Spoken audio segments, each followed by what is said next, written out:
We are coming off a winning day in the NBA, and we got a 6-game slate. Let's talk some basketball.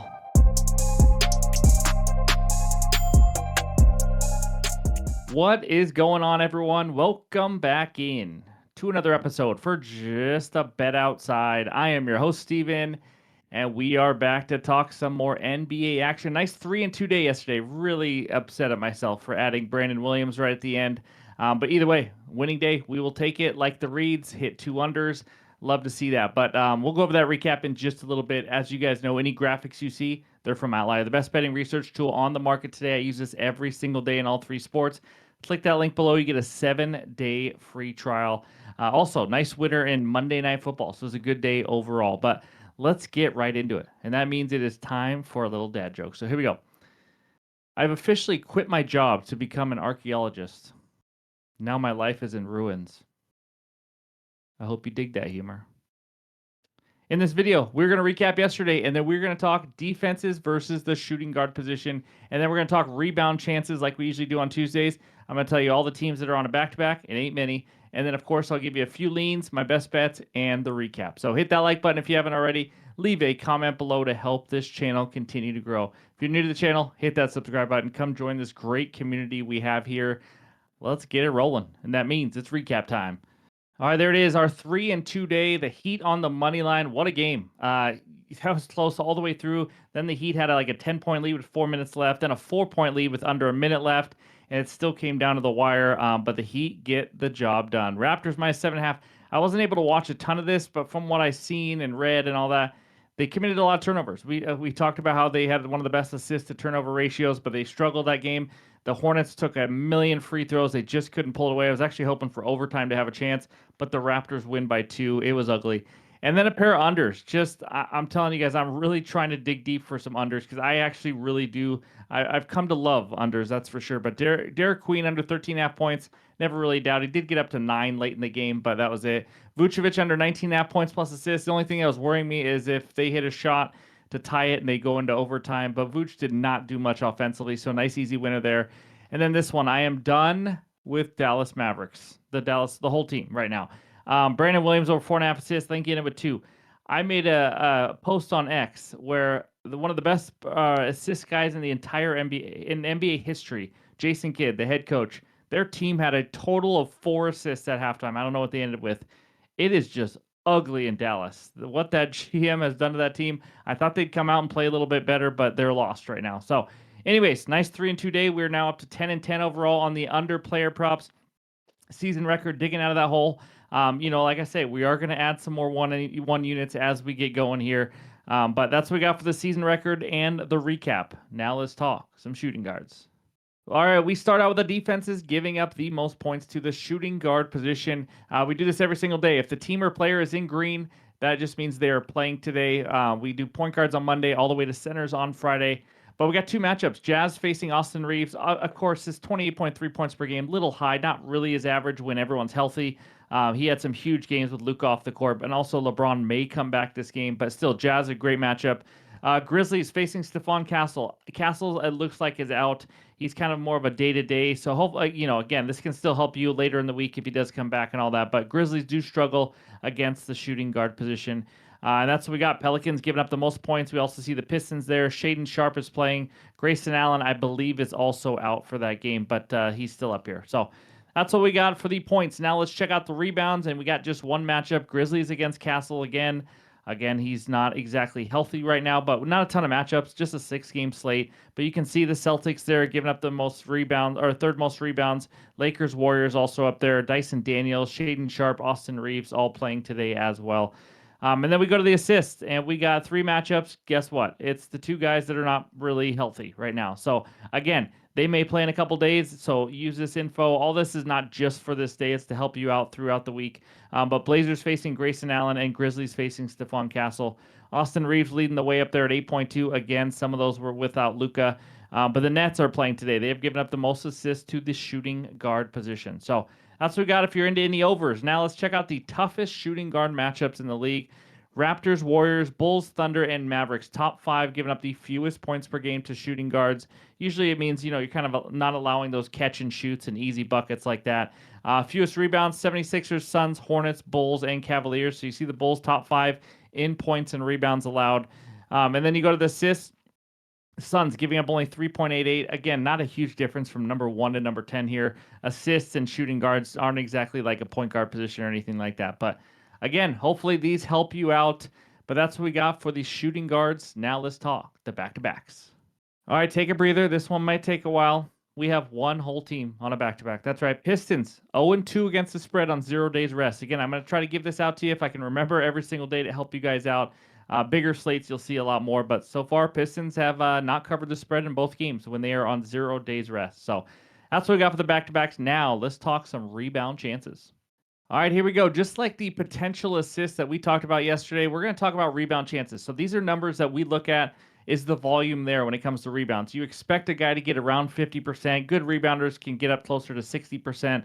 It kind of tells you, who's being efficient with their rebounds. Maybe who's just getting unlucky, and we'll get some more. Who's getting a little luckier than they should, things like that. So Jalen Duren, this is all going to be the last 8 games. If they played like 5 or 6, I'll mention it here so you guys know.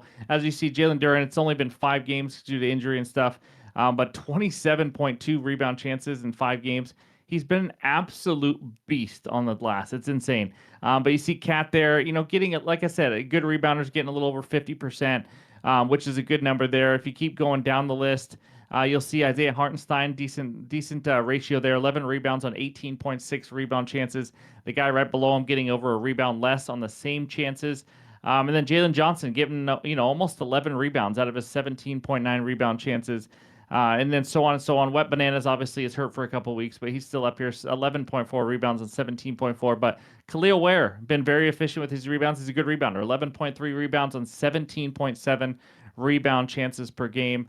You see Alex Sarr, the second-year guy out down there, he's right at 50, just a tick under, 7.9 out of 16, so not as great of a rebounder so far.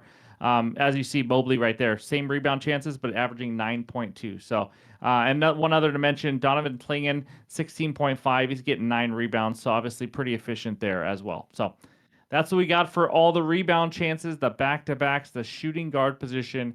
Now let's talk some leans. All right, I got 3 leans that I want to talk through with you guys before we get to the best bets. This first one is an over 229.5 in the Pistons and Hawks game. So Hawks have been playing some really high-scoring games lately, if you haven't noticed. Last 3 games, 246, 254, and 233. And then when you look at it, we kind of analyze like how they're playing. Are they adjusting? In the last 3 games, they've played at the fastest pace in the NBA. Now, overall this season, 11th fastest. So you can tell they're really speeding it up in these last few games.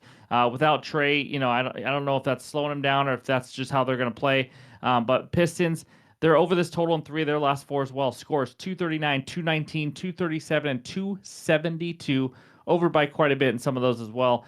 Playing at a top 8 pace in the last 5 games themselves. So again, we got 2 teams playing pretty quick here, which is what you want to see when you're looking at an over. But both have actually been playing pretty good defense. I think they're like top 12 defensive rating last 5 games, things like that. But I just think this pace and how these teams play and how they can score, I like the over. I haven't quite bet it yet, but I do like the over here at 229.5. I expect it to go up a little bit more. Second one, Rui Hachimura, over to 1.5 threes. This was almost the best bet. Instead, I went with another one that we will talk about later in this game.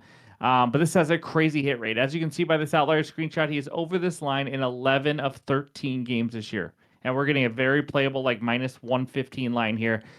He hit exactly 2 in 8 of those 11, though. So it's not like he's blowing it out of the water. He hits 2 pretty consistently. Over this in all 5 home games this year, shooting the ball well. In the 20 games he played with Austin Reeves, Luka, and LeBron last year, because LeBron might be back, he was over this line in 13 of 20 games. Now, facing the Jazz, one of the worst perimeter defenses in the NBA, as we talked about before. Their defense will be focused on stopping the big 3. Rui should get some good looks here. The third one, and under, Devin Booker, under 11.5 rebounds plus assists. He's under this line is exactly half of the game. So 7 out of 14, averaging 23.7 potential RAs. So right around 24. He needs 12 to go over. It's right at that 50% mark. Nothing huge news there. But he is facing the Blazers. This is why I like it. they've given up the fewest assists to point guards. I mean, that's a huge stat. We've talked about it on Monday's show. They just do not allow a lot of point guards. They've also given up the 10th fewest rebounds to point guards as well. So one of the toughest matchups you can have as a point guard for RAs. My worry here, Drew Holiday, it looks like he's doubtful, not going to play this game. Obviously, good defender and a big part of their offense when it comes to being on the perimeter. I still think he goes under this line, though. Their defensive philosophy is just kind of play you straight up, not leave open shooters, spot up shooters, things like that. So, and that's also why they get up the 7th most points to point guards as well. They'll allow you to just score as opposed to just getting easy buckets by dishing it and things like that. So, again, Booker doesn't have one of his best shooters as well. Grayson Allen, Jalen Green's still out here. He hasn't played much this year, but so obviously his usage and minutes are really high. He's a star, but I think this is a better scoring game for him. So I like the under 11.5 RAs. So that's what I got for my 3 leans. Now let's talk some best bets. All right, this first one takes us out to Orlando, Florida, where the Magic hosts the Golden State Warriors. Warriors -3.5 total. This one's 224.5. How about a team total under? Give me the Warriors team total under 113.5, -110 on FanDuel, half unit play. Who doesn't like a team total under? Let's talk about the Warriors offense first. Last 10 games, under this line in 5 of 10. So right at 50%, averaging right at 113 per game. So again, they have to hit their average, 1 point more than their average, and they go over this, which is going to be tougher, I think, in this tough matchup. We'll get to that in a second. But some of their overs were also in some easy matchups. They have the 7th worst offensive rating in the NBA the last 10 games, 12th in pace. Nothing crazy here. If Curry's not on, this team can really struggle to consistently score. And now we talk to Magic. Last 10 games, 12th best defensive rating. Been better at home as well. They've actually allowed 7 less points per game at home this year. Recent opponents, they played the Rockets. It was an overtime game. Let's just count the 4 quarters because obviously I'm not counting on an overtime game. Rockets scored just 102 in regulation. This is a team that's been scoring quite a bit. Nets 98. Okay, they went way under, but it's the Nets. I mean, does that count? I don't know. Knicks scored 107. They had a 115.5 line against the Magic. Blazers scored 112. Celtics 111 and 110 in their matchups. Hawks were the one team that had a good game. They struggled in that one. I think I had the Magic, actually. It was in Atlanta, though. So the pace last 10 games, 4th slowest pace in the league for the Orlando Magic. They played even slower last game without Boncaro, so they don't want to run and gun with Golden State, that's for sure. They want to slow it down, make Golden State score in the half court. So overall, Magic giving up 110 points per game at home this season. Curry needs a great game, I think, for them to go over this line. Again, to get their average or a little over their average to go over this against the top 8 defense, top 5 defense really at home. I like this one. Give me the Warriors team total under 113.5 as my first best bet. This second one takes us out to LA where the Lakers host the Utah Jazz. Lakers -12.5. Total in this one is 238.5. We talked about a lean earlier that I like in this game. Ultimately, I chose this one a little bit over that one, but let's talk about it. Half unit play, Isaiah Collier over 6.5 assists, -125 on FanDuel. Actually crazy is that on Bet365, it's actually 5.5 assists at -140. I'm sure that only lasts a couple more minutes, and actually as I'm recording, it might be gone already, but most books have it at 6.5 here. He's a dime machine. If you don't know Collier, this season over in 4 of his 5 games played. He started out hurt, so he hasn't played a ton of games, averaging 7.4 assists per game. He even had a 9 and 11 assist game. He's been a monster. He was a monster last year also with assists, but he's usually good for around 25, 27 minutes. Last game he played 36, which is good to see that they don't mind giving him minutes. It was because of double overtime, but that's good to see that he closes it out with the Utah Jazz. But his potentials are absolutely insane. I mean, he has gotten really unlucky actually this season, even while going over this in 4 or 5. Keep in mind, we probably want around 12, 13 potential assists or more to really have a chance here. At least that's what you look for an average. 11, 9, 15, 13, and 28. 28 was last game. That is an insane amount of potential assists.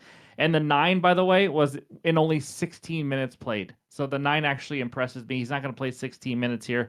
He's averaging over 15 potential assists in 26 minutes per game. Very efficient with his minutes. He's facing the Lakers. They've given up the 6th most assists to point guards this season. It's been awesome.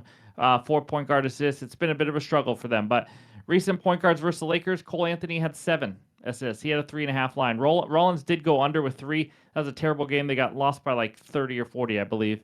SGA had 9 assists. He had a 6.5 line. Trey Mann, 5 and a 3.5 line. Keaton Wallace had a 3.5 assist line. He had 7 dimes. Stephon Castle had 8 assists. His line was 5.5. So you get it. This is a good matchup for point guards. The only reason this isn't a 1-unit play, because I really wanted to, it's a 12.5 point spread. The Jazz are not at home. They are on the road. LeBron may be back. This building might go crazy. There is potential for a massive blowout. I'm still hoping they can keep this competitive enough. Again, overs and a possible blowout scare the you know what out of me. So that's why I'm going with a half unit. But as long as we can get 23 plus minutes out of Collier, I do like our chances here. So give me Zay over 6.5 dimes. That is my second and final best bet on the video. Like yesterday, I'm going to really dive in more, really try, especially for some unders. But I'm not going to force a third bet out on a 6-game slate here the night before. So that's what we got for you. Before we get out of here, though, let's check out that recap. Alrighty, there it is. My two best bets so far. The Warriors team total under 113.5 for half unit, and Isaiah Collier over 6.5 dimes, minus 125 on FanDuel. Thank you guys for watching. As always, I really appreciate it. Thanks for all the comments, the likes, and everything. But hope you guys have a great Tuesday. Enjoy the games, and we'll talk to you soon.